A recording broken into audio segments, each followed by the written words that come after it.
Hello there. Our first reading today is from Psalm 145, verses 8 through 14. You are merciful, Lord. You are kind and patient and always loving. You are good to everyone, and you take care of all your creation. All creation will thank you, and your loyal people will praise you. They will tell about your marvelous kingdom and your power. Then everyone will know about the mighty things you do and your glorious kingdom. Your kingdom will never end, and you will rule forever. Our Lord, you keep your word and do everything you say. When someone stumbles or falls, you give a helping hand. Thanks be to God. And our gospel reading today is from the Gospel of Matthew, chapter 11, verses 16 through 19 and 25 through 30. You people are like children sitting in the market and shouting to each other. We played the flute, but you would not dance. We sang a funeral song, but you would not mourn. John the Baptist did not go around eating and drinking, and you said, that man has a demon in him.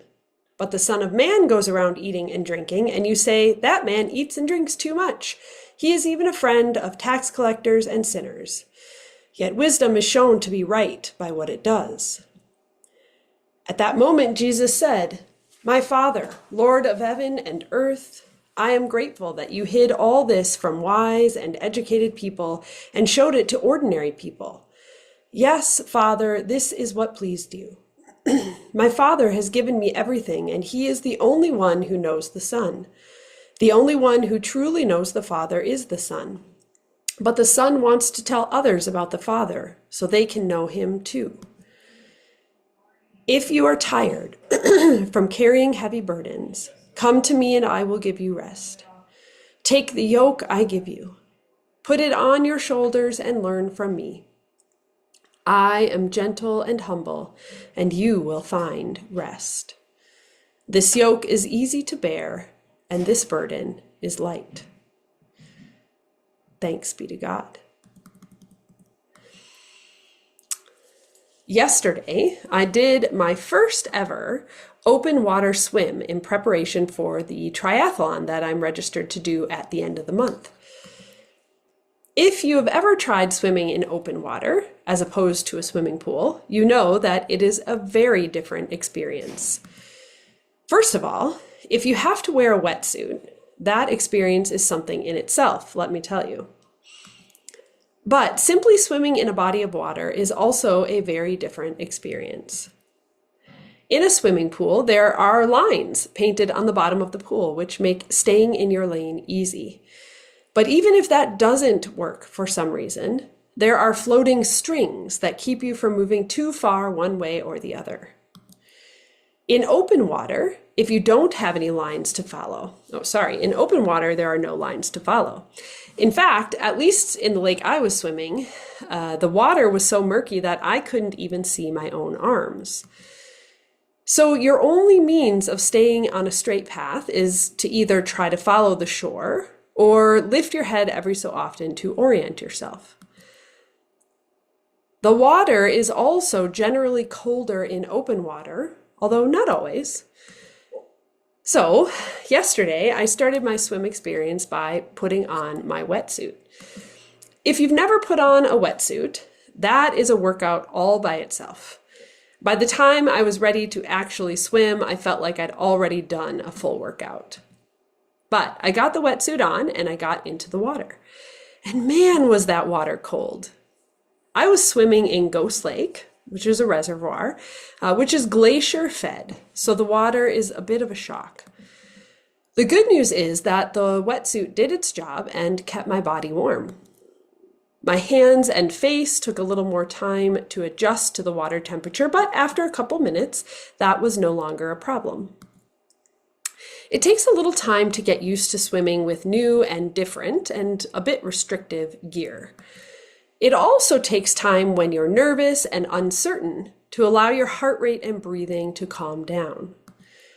So I had a very slow start with lots of trips back to the shore to rest, catch my breath, and check in with my lifeguard.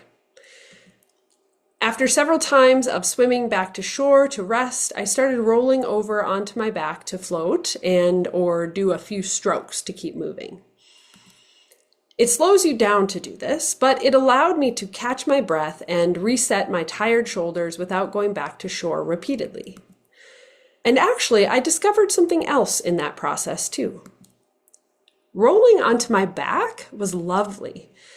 It wasn't just a physical rest. I was looking up at a beautiful blue sky with fluffy white clouds in it. I couldn't see anything but sky. No buildings, no smoke or smog, no cranes, no airplanes, no people, no boats. Nothing but blue sky and white clouds and a feeling of being supported by the lake.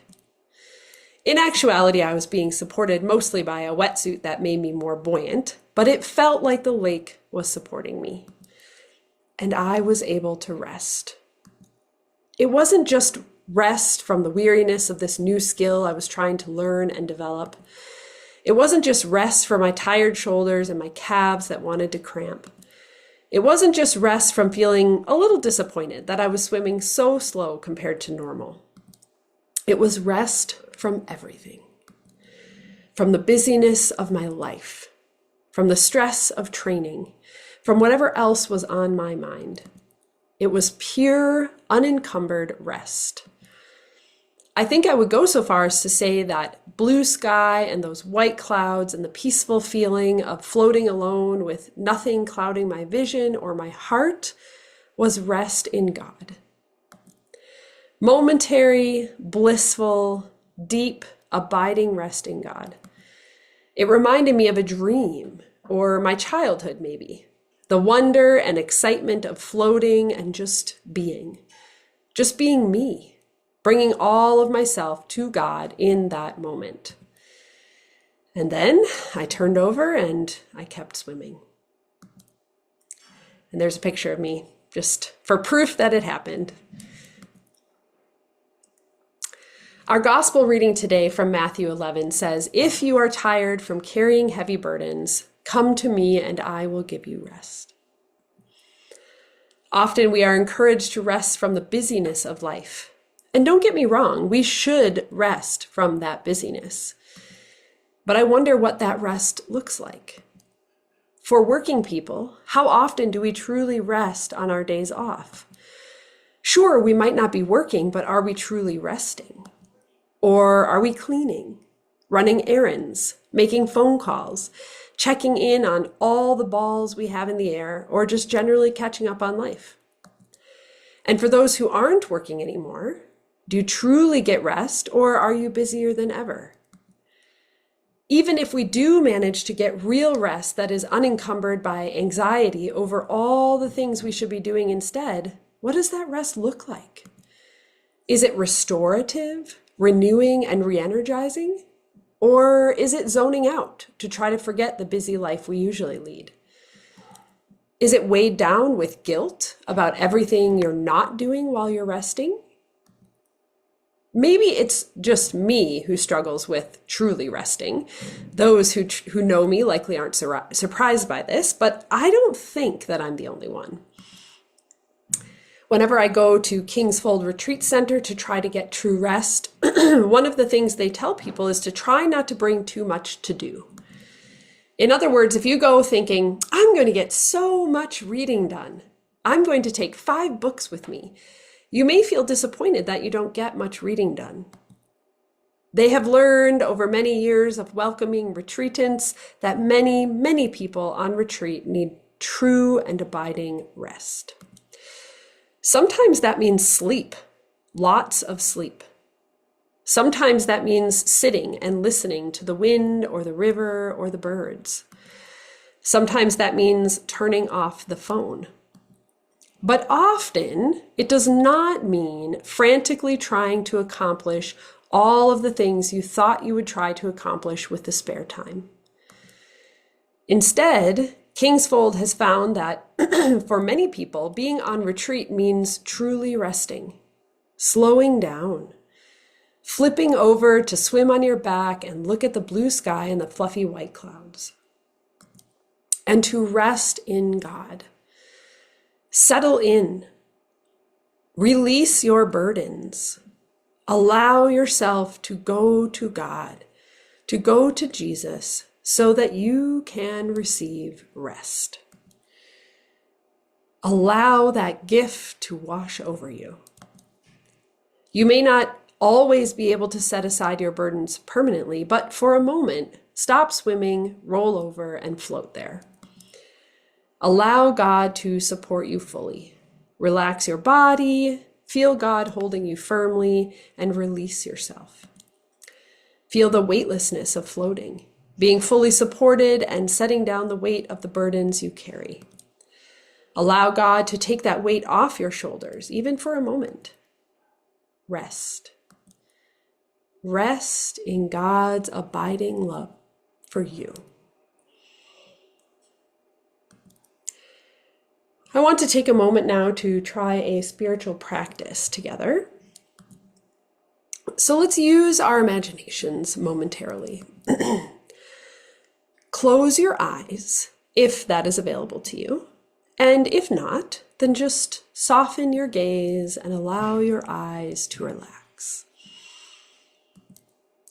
Take 2 deep breaths in and out.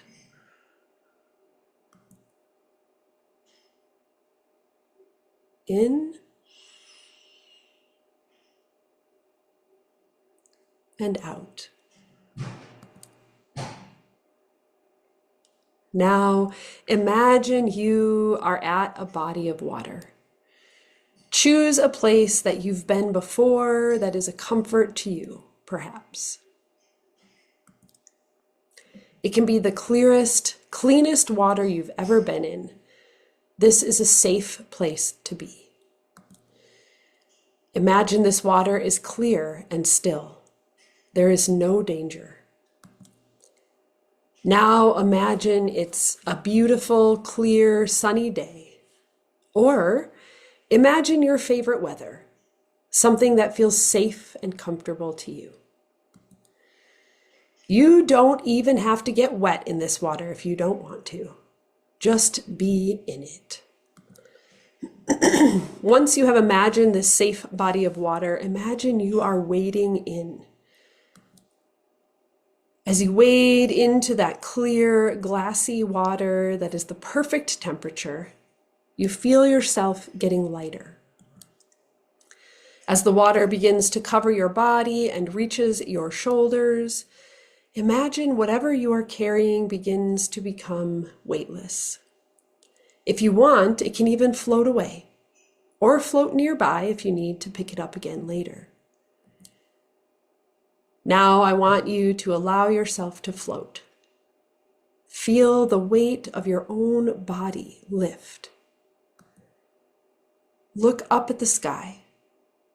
Maybe it's blue with fluffy clouds, or maybe it's a pink and purple sunset. This is your safe place to rest. So it can be whatever makes you feel comfortable and happy. Feel yourself being supported fully by that water. Now imagine that the water is God.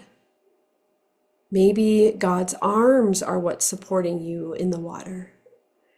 Maybe you are in a nest or a cocoon with God. But imagine that God is there.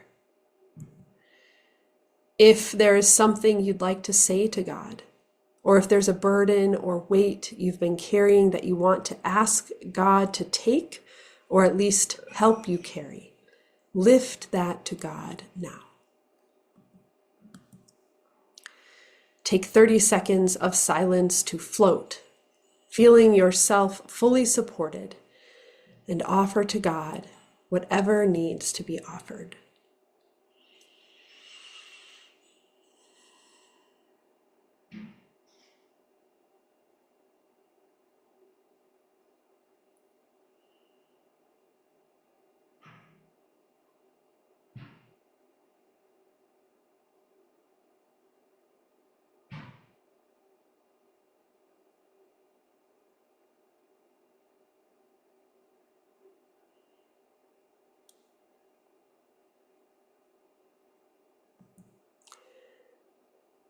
If there's nothing or you're not sure what you need or want to say, that's okay.